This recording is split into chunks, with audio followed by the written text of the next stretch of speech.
Salut à tous, bienvenue sur #protestant 2.0. C'est jeudi le 30 octobre, premier jour de reconfinement. Et pour ce jour, je vous propose une lecture pleine de lumière, car nous avons besoin de lumière en ce moment dans nos vies. C'est Jésus qui nous le dit. C'est au livre de Jean, dans le Nouveau Testament, au 8e chapitre, à partir du verset 17. Jésus, la lumière du monde.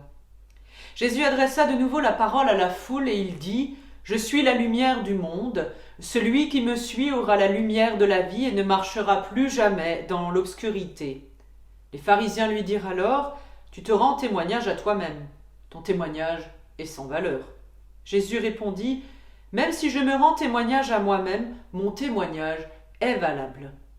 Parce que moi je sais d'où je suis venu et où je vais. Mais vous ne savez ni d'où je viens ni où je vais. Vous jugez à la manière des hommes.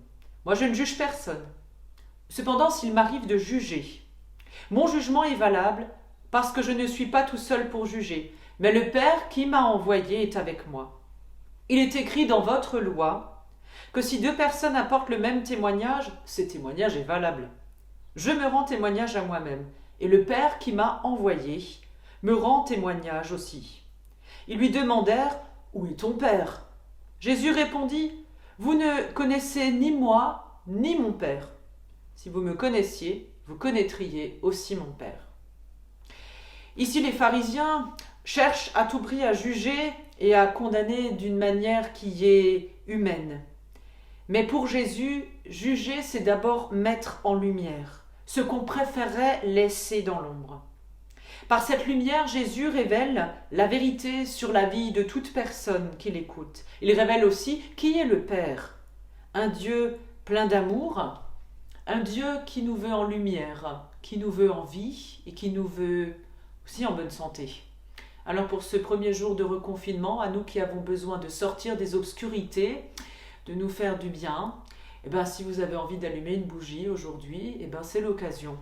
Et nous pouvons prier ensemble aussi. Ta main, Seigneur Jésus, m'invite et elle me dit « Viens ». Ta main me fait comprendre que je n'ai pas à avoir peur. Ta main, elle m'offre la certitude que tu aimes. Dans ta main, Seigneur, je trouve refuge, ainsi je suis à l'abri pour toujours.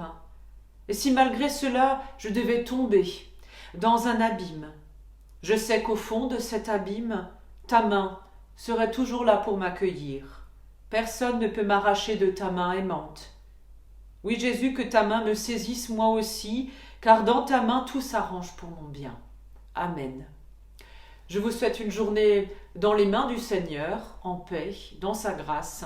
Je vous donne rendez-vous demain matin pour la prière du petit-déj. Nous continuons notre rythme hebdomadaire.